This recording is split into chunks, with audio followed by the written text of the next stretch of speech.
Hello everyone. Today we are going to start a very basic topic of company's law, that is choice of business organization. मतलब कि जब तुम business start करते हो तो तुम्हें क्या किस टाइप का बिजनेस चूज़ करना है, वो दिमाग में क्या क्या तुम्हें पॉइंट्स रखने हैं। उसके लिए तुम फैक्टर्स देखोगे। क्या क्या फैक्टर्स होने चाहिए। पहला है नेचर ऑफ एक्टिविटी।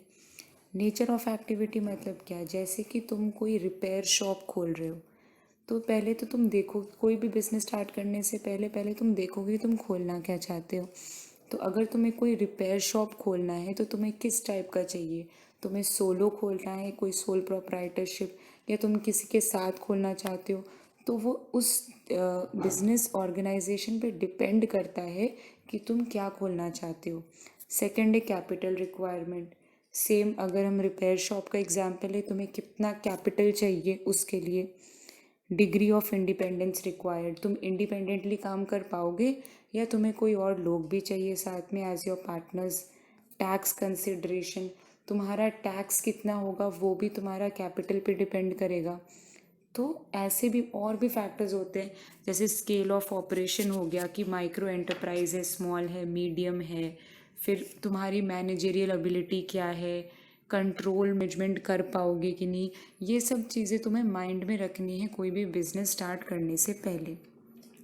तो इसमें एक सीएस का क्या काम होता है। सीएस का काम है एडवाइजरी रोल। एडवाइजरी रोल का क्या है इसमें, वो क्लाइंट को हेल्प करता है ये डिसाइड करने के लिए कि क्लाइंट को कौन सा ऑर्गेनाइजेशन ऑप्ट करना चाहिए। बिजनेस स्टार्ट करने के लिए क्लाइंट को कौन सा ऑर्गेनाइजेशन ऑप्ट करना चाहिए वो कौन बताएगा, सीएस बताएगा। तो मतलब तुम सोच लो कि कोई, तुम्हें अगर बिजनेस भी स्टार्ट करना है उसके लिए भी लोग सीएस से जाके पूछते हैं कि सर हमें कौन सा बिजनेस स्टार्ट करना है। तो हम पहले पढ़ेंगे बिजनेस ऑर्गेनाइजेशन का मीनिंग क्या है। ऑल नेसेसरी अरेंजमेंट्स, सारे नेसेसरी अरेंजमेंट्स तुम्हें बिजनेस कंडक्ट करने के लिए जो भी अरेंजमेंट चाहिए वो बिजनेस ऑर्गेनाइजेशन होता है।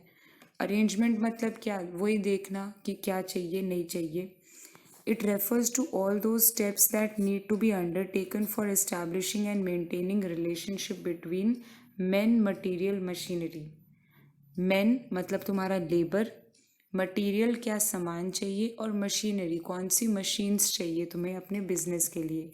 ये सब चीज़ें फैक्टर्स सब कुछ देखने के लिए बिजनेस ऑर्गेनाइजेशन का यही मतलब है, सब कुछ देखना, ओवरऑल इन टोटो देखना। नेक्स्ट हम पढ़ेंगे इंटीग्रल पार्ट क्या है, बिजनेस मैनेज करने का इंटीग्रल पार्ट क्या है। इंटीग्रल पार्ट है process of planning and organising. और भी होते हैं planning, organising, staffing, directing, controlling, ये आपने 11-12 में पढ़ा होगा। बट ये प्लानिंग का प्रोसेस और ऑर्गेनाइजिंग का प्रोसेस इंटीग्रल पार्ट है बिजनेस ऑर्गेनाइजेशन के पॉइंट ऑफ व्यू से। क्यों? क्योंकि ये बेसिक है आपके बिजनेस ऑर्गेनाइजेशन का, ये बेस है। अब बिजनेस ऑर्गेनाइजेशन के टाइप्स क्या होते हैं, ये मैंने कुछ टाइप्स लिखे हैं, 5 टाइप्स लिखे हैं, इसके अलावा और भी टाइप्स हैं। I will tell you in brief. Sole proprietorship मतलब सोलो, अकेला कोई कर रहा है ना। और अपने मतलब अकेला कर रहा है मतलब क्या, 1 पर्सन भी तो अकेला करता है। सोल प्रोप्राइटरशिप में क्या होता है, सारे एसेट वही इंसान के होते हैं, कोई लीगल फॉर्मेलिटी नहीं, कुछ नहीं, उसके बारे में हम पढ़ेंगे। फिर पार्टनरशिप फर्म मतलब थोड़े लोग मिल के कर रहे हैं काम, है ना, जिसमें मैक्सिमम 20 लोग होते हैं। HUF मतलब हिंदू अनडिवाइडेड फैमिली, कोई फैमिली बिजनेस है, टैक्स में हेल्प कर देता है, हम पढ़ेंगे इसके बारे में आगे। LLP मतलब लिमिटेड लाइबिलिटी पार्टनरशिप, ये अलग एक्ट में है इसका, limited liability partnership act 2008। Section 8 company, section 8 company जो है वो सेक्शन 8 2013 के एक्ट में है। जो 2013 का सेक्शन 8 है वही 1956 का सेक्शन 25 है। तो अगर आपको एग्ज़ाम में पूछ ले कि सेक्शन 25 ऑफ 1956 एक्ट क्या है आप बताओ, तो वही जो सेक्शन 8 कंपनी में आपको जो पता है सेक्शन 8 कंपनी के बारे में आप सब लिख दो, क्योंकि वही 1956 का अभी वो सेक्शन 8 है। तो सेक्शन 8 कंपनी कैसे, जैसे education, sports, science, art, commerce, मतलब क्या, research, social welfare, religion, charity, मतलब जो भी NPO, non profit organisation, NPO, NGO, इस टाइप की चीज़ें, ठीक है, वो सेक्शन 8 कंपनी होती है। इसके अलावा 1% कंपनी होती है, एक ही आदमी होता है, एक ही मतलब बंदा होता है, वो शेयर होल्डर अपना एक नॉमिनी बनाता है। अगर शेयर होल्डर मर जाता है तो वो नॉमिनी शेयर होल्डर बन जाता है। उसके बाद आपका प्राइवेट कंपनी होता है, पब्लिक कंपनी होता है, कोऑपरेटिव सोसाइटी होता है, बॉडी ऑफ इंडिविजुअल होता है, बहुत सारा होता है। तो हमने जैसे अभी पढ़ा सेक्शन 8 कंपनी 2013 एक्ट और सेक्शन 25 कंपनी 1956 एक्ट, दोनों एक ही है, नॉन प्रॉफिट बिजनेस एंटिटी है। सोल प्रोप्राइटरशिप क्या होता है? ये एक फॉर्म ऑफ बिजनेस है, we all know that. One person owns all the assets of the company, एक ही आदमी के सारे एसेट्स होते हैं, कोई लीगल फॉर्मेलिटी नहीं चाहिए इसमें। सोल प्रोप्राइटरशिप को अगर आपको करना है, आप you don't need any kind of legal formalities. बस एक चीज़, बस दो चीज़ें चाहिए। एक तो appropriate licensing which I have mentioned, एक और चीज़ है रजिस्ट्रेशन कराना पड़ता है आपको। जब आप सोल प्रोप्राइटरशिप करते हैं, आपके बिजनेस के नाम का रजिस्ट्रेशन कराना पड़ेगा अगर वो आपके सोल प्रोप्राइटरशिप से अलग है, ठीक है। To conduct a business, registration of business name अगर डिफर करता है आपके सोल प्रोप्राइटरशिप से तो आप करवा लो, ठीक है। नेक्स्ट क्या है? Partnership firm. पार्टनरशिप फर्म क्या होती है? Created by drafting a partnership deed among the partners. अलग अलग लोग हैं, फैमिली नहीं है, अलग अलग हैं, इन्होंने एक डीड बना ली, वो पार्टनरशिप फर्म बन जाएगी। Registered to make a firm, registration करवा रखा है, इंडियन पार्टनरशिप एक्ट 1932 के तहत करवा रखा है, मैक्सिमम 20 पार्टनर हैं, प्रॉफिट लॉस पार्टनरशिप डीड के मुताबिक ही शेयर होता है, ठीक है।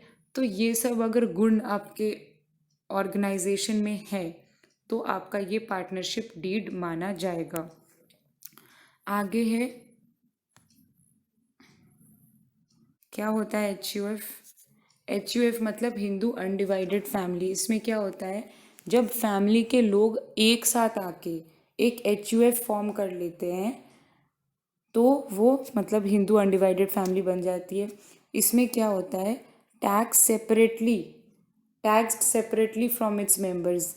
Tax separately from its members का क्या मतलब है कि HUF में जो भी टैक्स होता है, मतलब इसमें तुम टैक्स सेव कर सकते हो। तुमने एक फैमिली यूनिट बना ली तो फैमिली यूनिट के जो एसेट्स हैं वो पूल हो जाएंगे HUF फॉर्म करने के लिए, तो उससे टैक्सेस सेव होंगे। सेव्स टैक्सेस, इसका एक अपना पैन है, अलग पैन कार्ड नंबर है, और इनका जो टैक्स रिटर्न्स है वो इंडिपेंडेंटली फाइल होगा, अपना अपना, सबका अपना अपना, ठीक है, कोई झमेला नहीं है इसमें। नेक्स्ट है LLP, लिमिटेड लाइबिलिटी पार्टनरशिप।